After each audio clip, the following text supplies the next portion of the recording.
Welcome to Oxford, city of dreaming spires, ancient colleges and hotel rooms that cost a fortune. In this video, I'm checking into the Mercure Oxford Eastgate, a hotel in a converted 17th century townhouse right opposite the university's famous Magdalen College. But does staying in an historic building in the heart of Oxford mean that you're paying for charm, or just creaky floors and thin walls? I'll show you the room, the facilities, what I paid, and whether this hotel is worth your money. Let's take a look inside.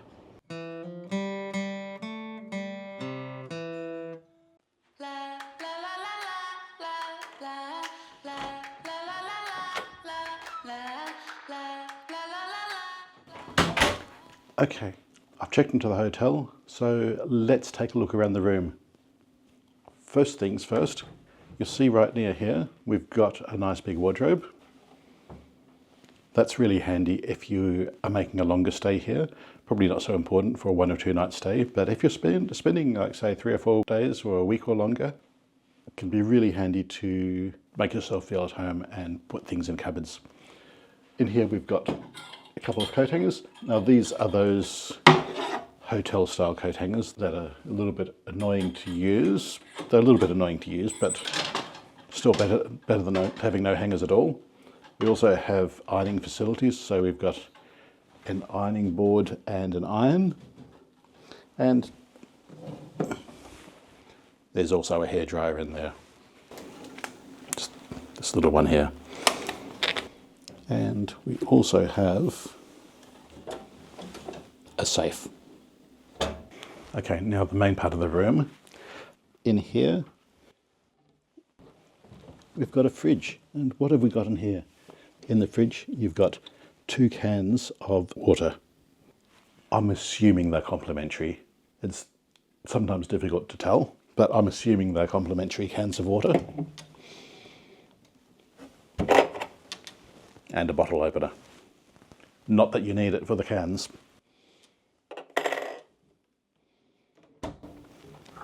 But you might need it for what else you put in there. We also have a shelf here that you can put your bags on.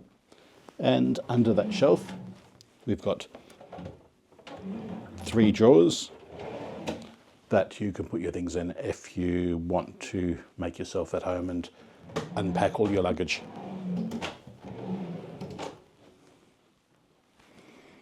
And we've got a nice work desk here with a comfortable chair. And there's a little lamp here. And right here you've got some tea and coffee making facilities. We've got a kettle, which looks pretty clean inside. Couple of cups and spoons.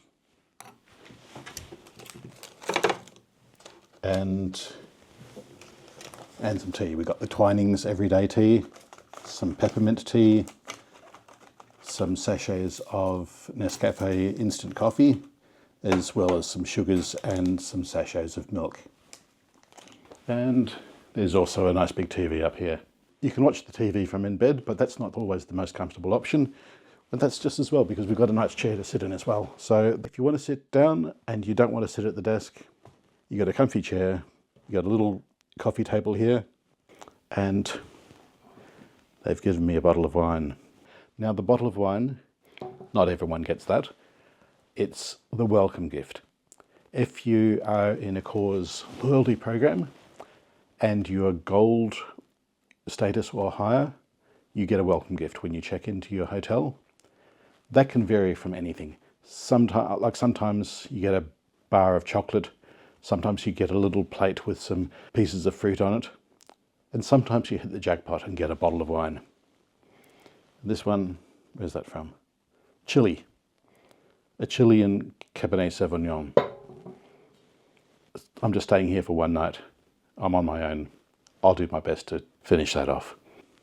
Now this hotel is a fairly old hotel, but there is also some accommodation in a newer annex. I'm in the newer annex, but it still has that old world feel to it, but It has all the PowerPoints in all the right places that you would normally get in a modern hotel.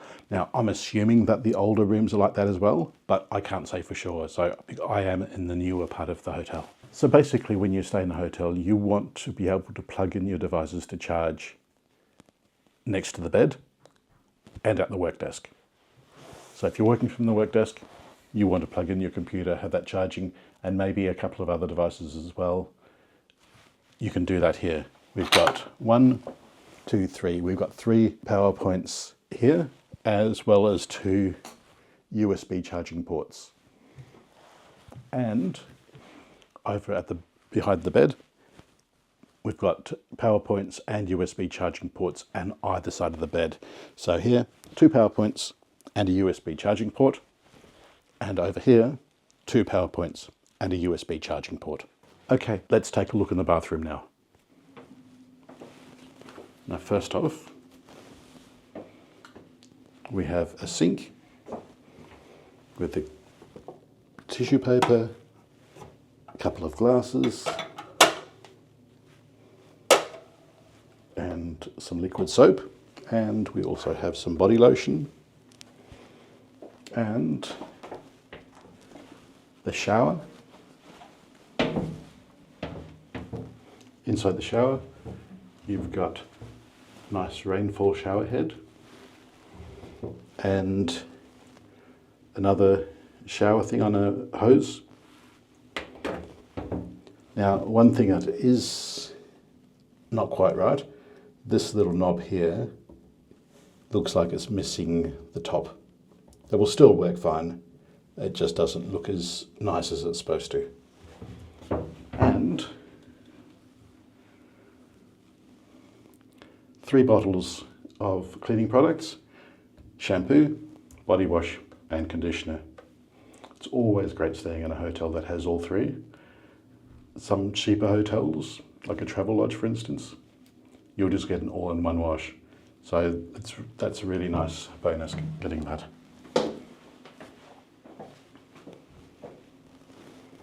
And we've got a heated towel rail and of course, the toilet. Okay, so what's the bed like? Well, now when I sit on it here, I just sink into it. That's not a good sign. It does seem very plush. Let's have a lie down. Just get these cushions out of the way. It's not too bad to lie on, but it does feel very, very soft.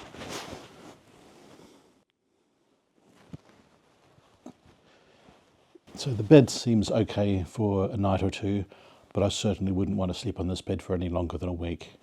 It just seems really, really soft. Particularly in the center of the bed.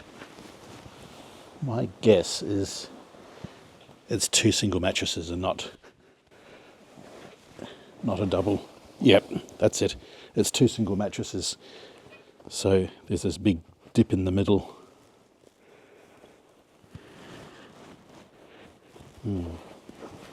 So not the greatest, particularly if you want to sleep in the middle of the mattress, but it will do for a night.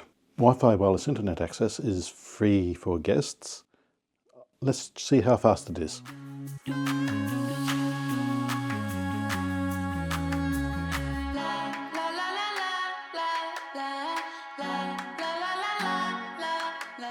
Okay, so that internet speed is not as good as a lot of other places. I mean, it's still fast enough to do most things, but I was expecting faster considering a lot of other hotels now give you a much faster speed than that. An interesting thing though, that upload speed was quite a lot higher than the download speed, which is very unusual. But despite all that, it is still fast enough to do most things you need to do. Still perfectly fine, it's just not as fast as I was expecting. Not only do I get this bottle of wine as a welcome gift from the hotel, but I also get a welcome drink at the hotel bar. And this is something that Accor give to everyone who is silver or higher in their loyalty program, which is quite generous because a lot of other loyalty programs don't really give much to their silver members other than free internet. But you get a drink whenever you check in at an Accor hotel. So let's head to the bar and see what they've got.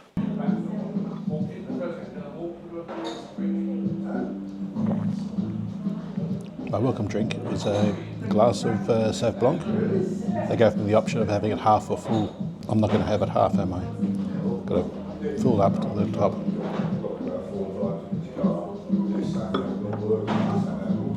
The bar and restaurant area has a fairly nice atmosphere, although it's no match for the other places to eat and drink elsewhere in Oxford. The lobby area is the hotel's other main public area. It's a nice enough place to sit before or after your stay, with decor that reflects the buildings and the city's heritage. If this hotel was a biscuit, what biscuit would it be? If the Mercure Oxford Eastgate were a biscuit, it would be a Border dark chocolate ginger. The hotel occupies an historic building in the heart of Oxford, giving it a heritage charm paired with Mercure's polished modern touches. Border's dark chocolate ginger has the same blend of tradition and sophistication. Staying here feels more upmarket than a budget chain, without straying into true luxury territory. Much like how this biscuit feels special, but is still accessible. Stepping out of the hotel, we're just off the high street, and within 10 minutes on foot, you can experience some of the most iconic spots in Oxford. First up, just a 3-minute walk from the hotel, you'll find the Oxford Botanic Garden. Founded in 1621, it's the oldest botanical garden in Britain. Originally created for growing medicinal plants, today it features over 5,000 different species. Lewis Carroll found inspiration here for Alice in Wonderland, and J.R.R. Tolkien often came here, and the garden's black pine tree is said to have inspired Treebeard from Lord of the Rings. Just beside the garden at Magdalen Bridge, you'll find one of Oxford's best-known punting stations. Hiring a punt is a classic way to explore the River Cherwell, flowing past the college grounds and deer parks. You can go do it yourself with a pole or pay a professional to steer you while you relax. Punting in Oxford is quite a different experience to Cambridge, so it's well worth trying it here even if you've already done it in Cambridge.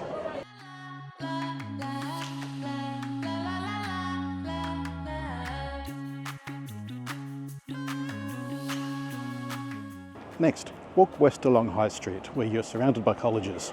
Right near the hotel is Magdalen College, founded in 1458 and known for its tower and riverside deer park. The college has educated C.S. Lewis and Oscar Wilde. A little further along is University College, one of the 3 oldest in Oxford, with claims of being founded as early as 1249. Across the road is All Souls College, an academic powerhouse with no undergraduate students. Its iconic twin towers dominate Radcliffe Square, one of the most photographed places in the city. At the centre of the square is the Radcliffe Camera, that instantly recognisable domed building. It's part of the Bodleian Library, a library system that dates back to 1602 and still functions as one of the main research libraries for Oxford students. You can visit on a guided tour, and fans of Harry Potter might recognise some of the interiors. The Bodleian Library itself is just around the corner. Inside, the 15th century Divinity School is one of Oxford's most impressive medieval spaces. It's also where they filmed the Hogwarts Infirmary. A couple of minutes away, you'll find the Sheldonian Theatre and the History of Science Museum, home to Einstein's blackboard and astrolabes dating back centuries. Keep going and you'll reach the Ashmolean Museum, the world's first university museum, filled with art and archaeology from ancient Egypt to modern times. We're still surrounded by colleges. Brasenose, Exeter, Lincoln, Oriel, New College and Hertford are all within a 10-minute walk from the hotel. Each has its own quirks. For example, New College, founded in 1379, is new only by Oxford standards. Hertford College is famous for the Bridge of Sighs, which spans over New College Lane and is one of Oxford's most Instagram spots.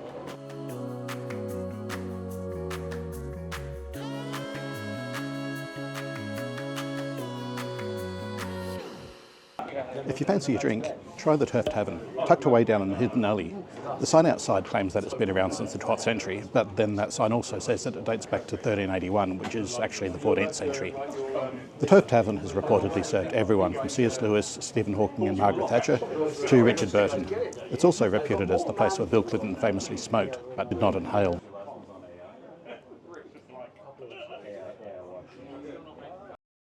It's also the spot where former Australian Prime Minister Bob Hawke broke the Guinness World Record for sculling 2.5 pints of beer in just 11 seconds. We'll stop at the Beer Inn, dating back to 1242 with its walls lined with over 1,000 clipped neckties.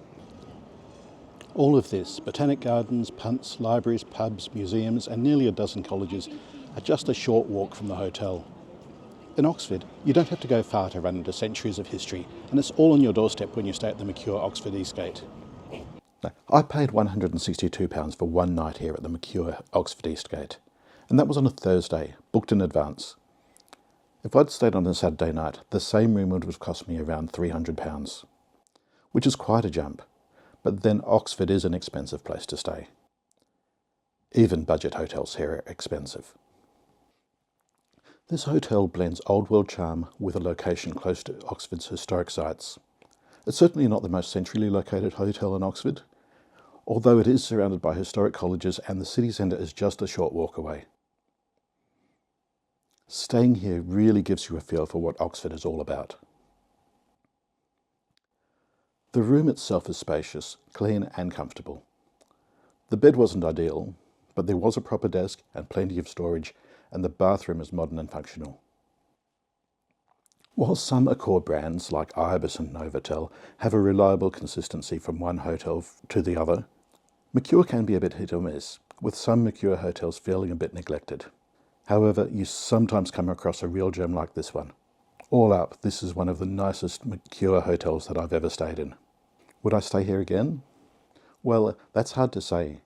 While I was completely happy with this hotel, Oxford is expensive and I'd probably be on a lookout for a better deal. Let me know what you think. Would you stay here for the location, or does the price put you off? Drop your thoughts in the comments below and don't forget to like and subscribe if you found this helpful.